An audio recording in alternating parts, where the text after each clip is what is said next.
जय श्री श्याम। आज हम पढ़ेंगे BSc second year physics, paper second, unit first और लेक्चर सेकंड। आज हम डिस्कस करेंगे आदर्श गैस व आदर्श गैस के दाब की व्याख्या। आदर्श गैस क्या होती है? ऐसी गैस जिसके अणु अत्यंत सूक्ष्म होते हैं और उन अणुओं के मध्य अंतर आणविक बल का मान शून्य होता है और अंतर आणविक बल का मान शून्य होने के कारण उनकी कुल ऊर्जा गतिज ऊर्जा के रूप में होती है और पात्र के अंदर उस गैस के अणु अनियमित रूप से गति करते रहते हैं। ऐसी गैस को आदर्श गैस कहते हैं। और आदर्श गैस के अंदर स्थितिज ऊर्जा का मान शून्य होता है क्योंकि वहां पर अंतर आणविक बल का मान या गैसों के अणुओं के मध्य अंतर आणविक बल का मान क्या होता है? शून्य होता है। अब हम डिस्कस करेंगे आदर्श गैस के दाब की व्याख्या। दाब की व्याख्या करने के लिए हम एक घनाकार पात्र लेते हैं जिसके अंदर गैस भरी हुई है। ये कोई घनाकार पात्र है।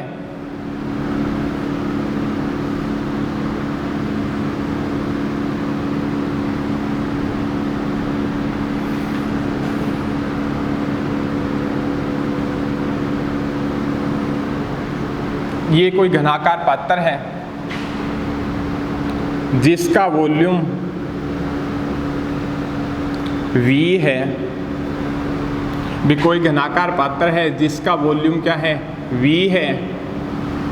और इसके प्रत्येक भुजा की लंबाई क्या है? L है। तो इसका आयतन क्या हो जाएगा? L3। A B C D E F G H ये कोई घनाकार पात्र है जिसका आयतन V है और इसके प्रत्येक भुजा की लंबाई क्या है? L है। और ये मान लो x डायरेक्शन को डिनोट करता है,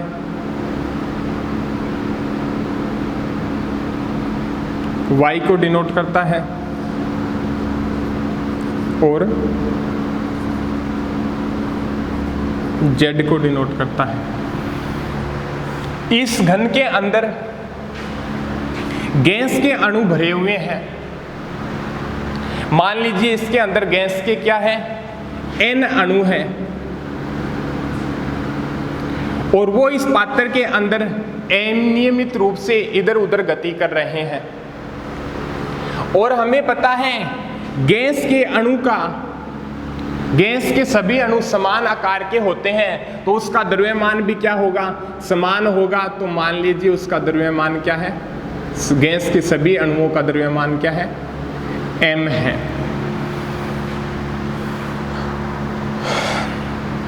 गैस के सभी अणुओं का द्रव्यमान क्या है? m है।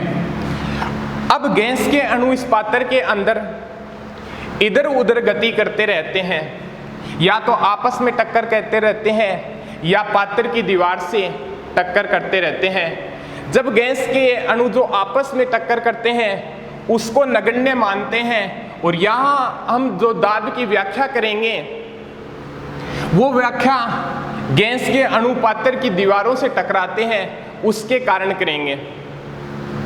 तो मान लीजिए इसके अंदर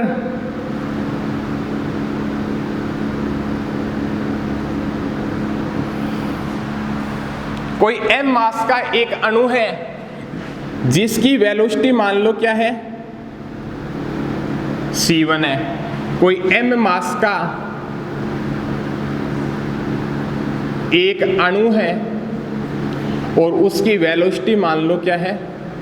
c1 है और इसके वेग के या वेग c1 के x y z दिशा में घटक x डायरेक्शन के अंदर, y डायरेक्शन के अंदर और z डायरेक्शन के अंदर जो घटक होंगे वो मान लो u1, v1 और w1 मान लो। अब बताता है बी, स्टार्टिंग के अंदर मान लो कोई m मास का एक अणु है, x दिशा के अंदर घन की दीवार EFGH से टकराता है। भी कोई एक अणु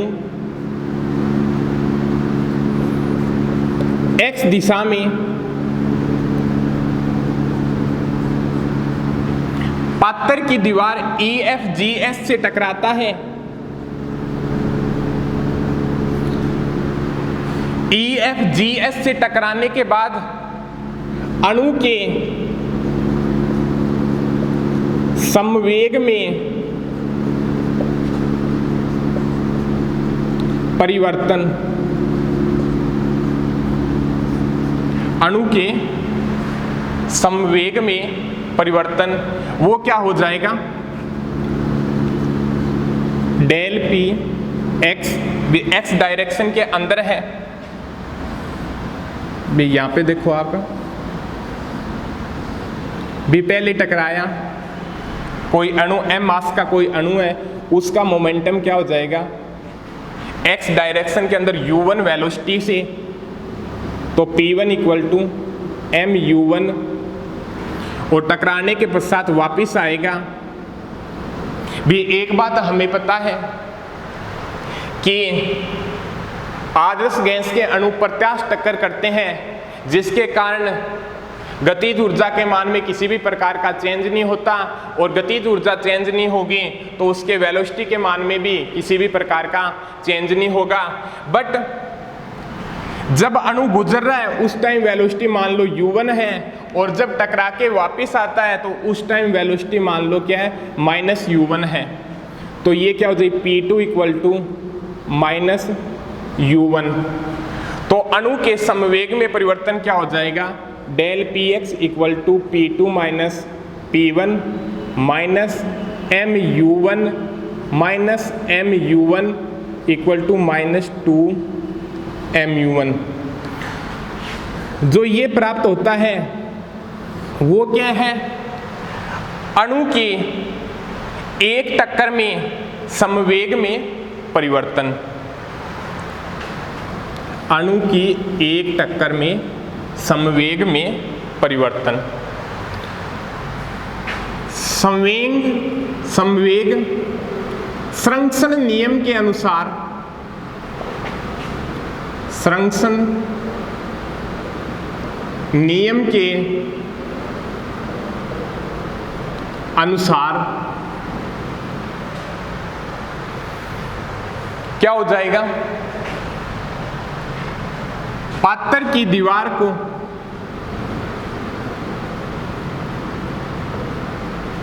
स्थानांतरित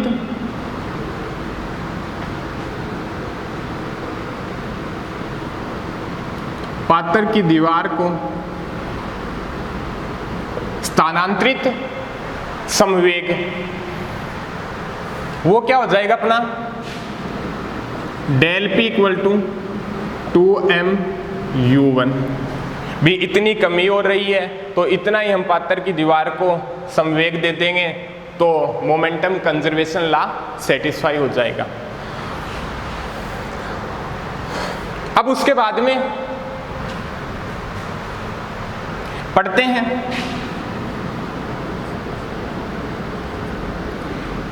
भी गैस के अणु हैं, एक बार पातर की दीवार EFGH से टकराएगा और टकराने के पश्चात वापिस पातर की दीवार ABCD से टकराएगा। इस प्रकार से अणु की बारंबार टक्कर होती रहती है। तो दीवार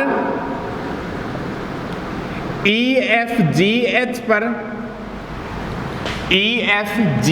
पर दो क्रमागत टक्करों के मध्य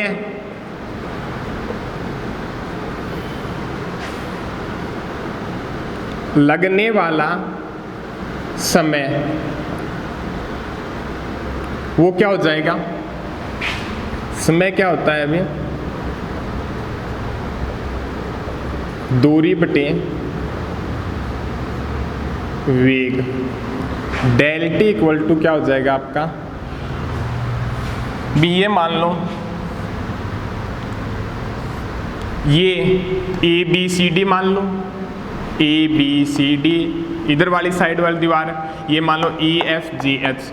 कोई अणु टकरा रहा है, टकराने के बाद वापिस आएगा, फिर टकराएगा, तो दो, पहली टक्कर ये हो गई, दूसरी टक्कर दीवार ई एफ जी एच पर ये हो गई, तो दो क्रमागत टक्करों के मध्य लगने वाला समय क्या हो जाएगा? एल ये हो गई, एल ये हो गई, 2L, वेलोसिटी क्या है? U1। ये हो गया आपका दो क्रमागत टक्करों के मध्य लगने वाला समय। अब हम निकालेंगे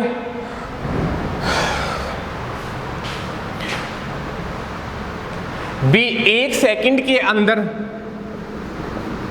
1 सेकंड में दीवार EFGH पर, पात्र की दीवार EFGH पर टक्करों की संख्या, टक्करों की संख्या क्या हो जाएगी? ये हमें पता है भी, टक्करों की संख्या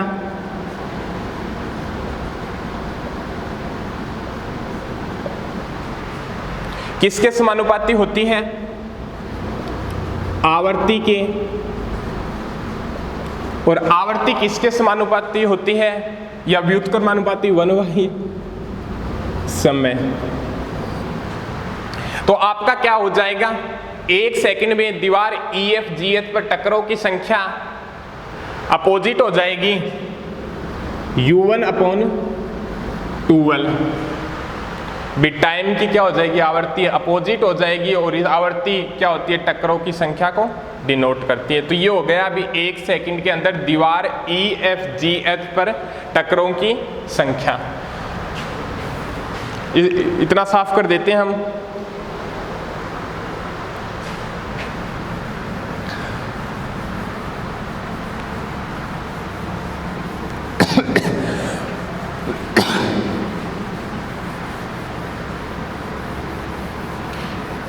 एक सेकंड के अंदर टक्करों की संख्या क्या थी हमारी? U1/2L। अब अणु के पात्र के अंदर बारंबार टक्कर करते रहते हैं, तो बारंबार टक्कर के कारण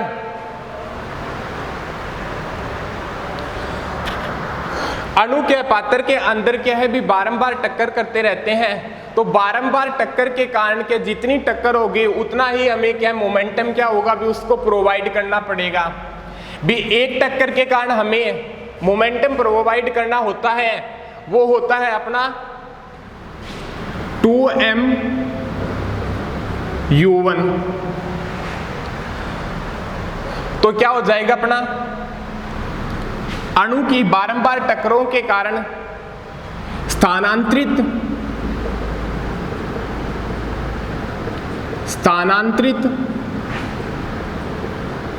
समवेग की दर वो क्या हो जाएगी? Del P/डेल T। टक्करों की संख्या क्या है? U1/2L। एक टक्कर के कारण स्थानांतरित समवेग क्या है? 2mU1। और ये क्या हो जाएगा अभी आपका 2 से 2 कैंसिल, mU1/L।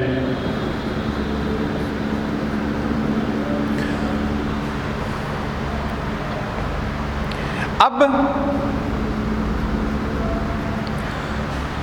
एक्स दिशा में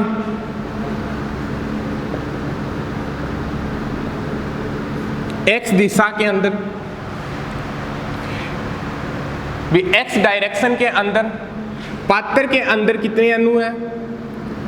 n अणु उपस्थित है। भी एक्स दिशा के अंदर निकाल लो पहले। पात्र के अंदर n अणु उपस्थित है तो n अणुओं के कारण स्थानांतरित संवेग की दर n अणुओं के कारण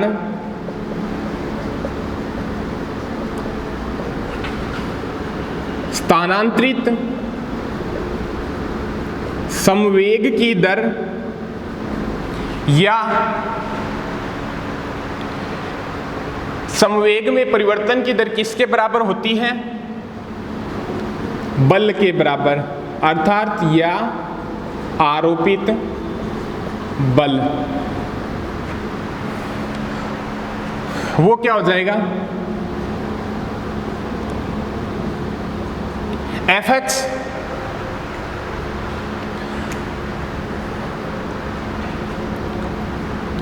m अपॉन l, पात्र के अंदर n अणु है तो u1 square plus u2 square plus u3 square plus dot dot dot un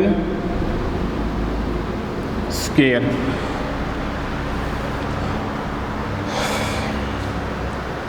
ये आ गया।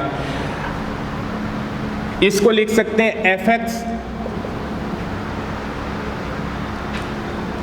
m upon l summation i का मान 1 से लेके n तक ui स्क्वायर। Equation number 1। अब y दिशा में n अणु y दिशा में n अणु द्वारा दीवार ADGH, दीवार ADGH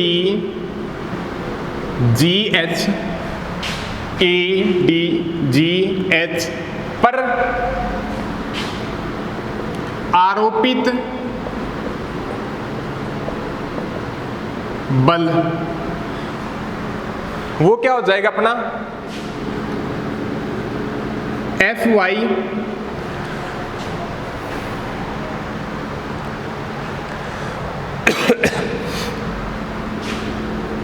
m अपॉन l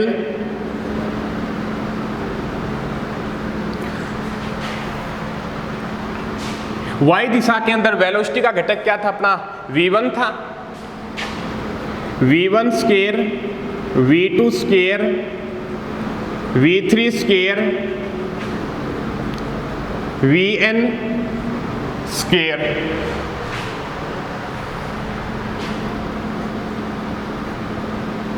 तो ये लिख सकते हैं m upon l summation i का मान 1 से लेके n तक vi स्क्वायर। थोड़ा सा एक और चीज निकाल लो, इसको इक्वेशन नंबर 1 मत देना। तो x दिशा के अंदर n अणुओं द्वारा दीवार EFGH पर दाब क्या हो जाएगा आपका? बल बटे क्षेत्रफल, और दाब क्या हो जाएगा? अभी x डायरेक्शन के अंदर है px, बल क्या है आपका? Fx, क्षेत्रफल क्या है? l square. तो ये हो जाएगा m अपॉन l की क्यूब समेशन i का मान 1 से लेके n तक ui स्क्वायर। इसको दे दो आप समीकरण नंबर 1। इसी हिसाब से दीवार y पर दाब सॉरी वाई डायरेक्शन के अंदर दीवार ADGH पर दाब वो क्या हो जाएगा m/L³ समेशन I का मान 1 से लेके n तक VI²। इसको दे दो समीकरण नंबर 2। उसी प्रकार से अब z डायरेक्शन के अंदर निकालेंगे।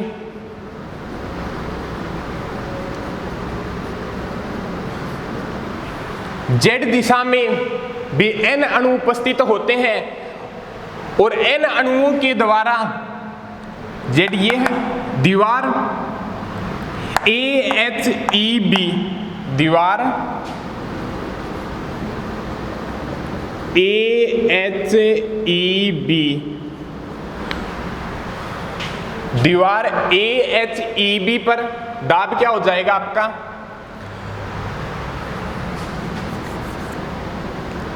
AHEB पर पहले बल निकाल लो। बल क्या होगा आपका Fz m/L।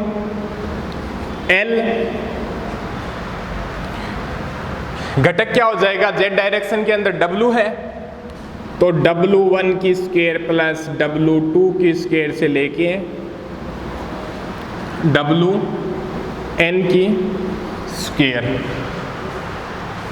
तो यहां से निकाल लेंगे Fz क्या आ जाएगा आपका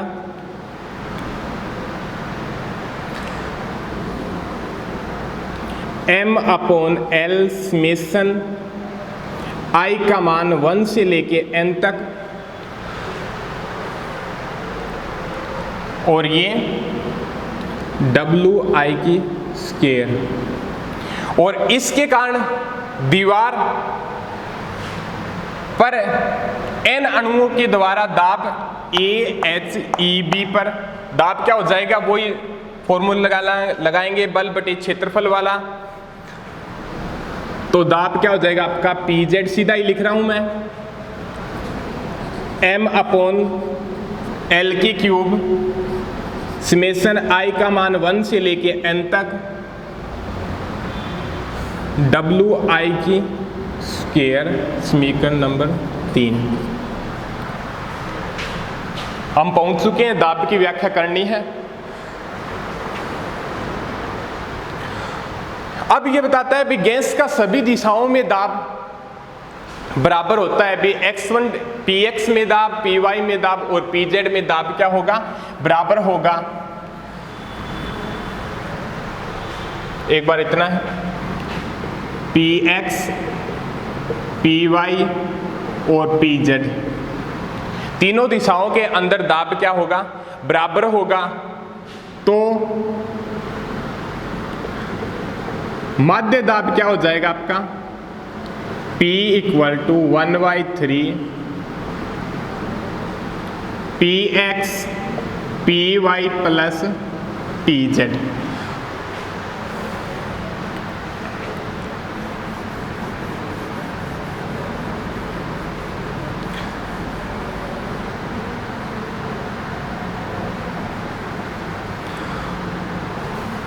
वैल्यू पुट कर दो।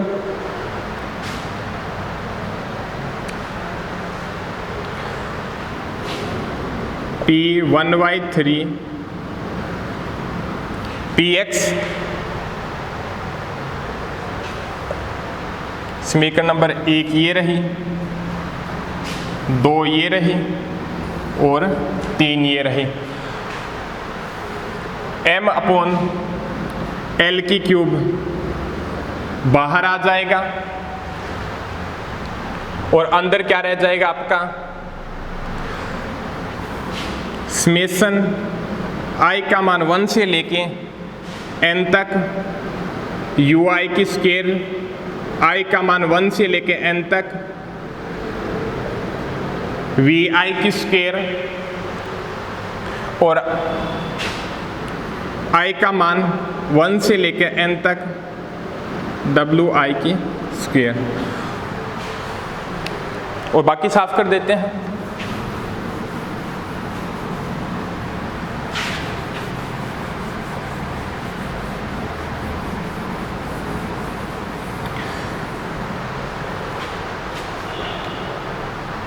अब देखो आगे, P equal to 1/3 m upon L की cube U1 square plus U2 square plus UN square V1 square plus V2 square plus से लेके VN square W1 square plus W2 square से लेके WN स्केयर। तो P इक्वल टू क्या हो जाएगा आपका 1/3 m अपॉन L की क्यूब। इसको इस प्रकार से भी लिख सकते हैं U1 square V1 square plus W1 square plus U2 square plus V2 square plus W2 square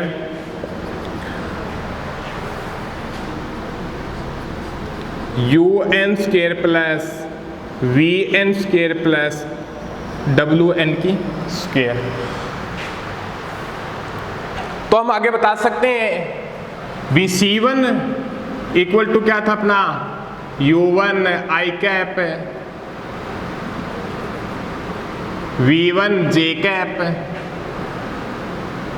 और W1 K कैप। तो इसका मैग्नीट्यूड लेंगे तो क्या हो जाएगा अभी आपका U1 square plus V1 square plus W1 की स्केयर। तो ये क्या हो जाएगा आपका 1/3 m अपॉन L की क्यूब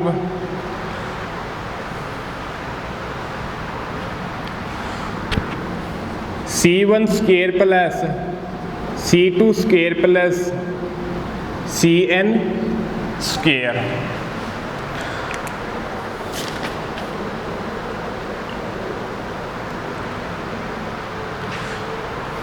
कोई जरूरत नहीं है, वैसे ही उठा लिया।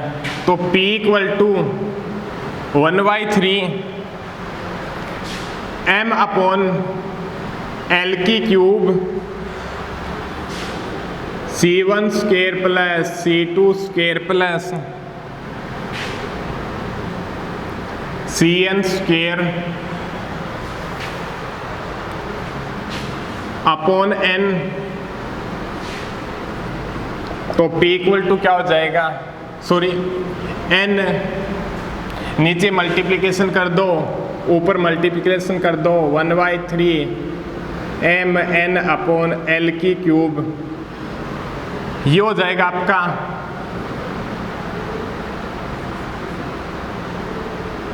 C स्केयर बार।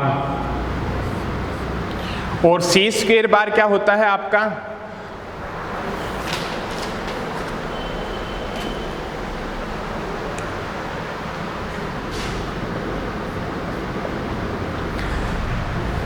वेग वर्ग माध्य, या इसे आप बोल सकते हो मीन स्केयर वेलोसिटी।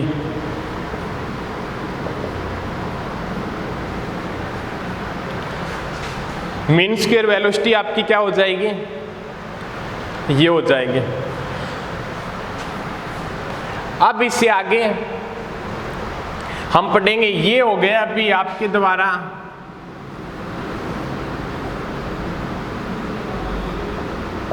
कि गैस के अणु द्वारा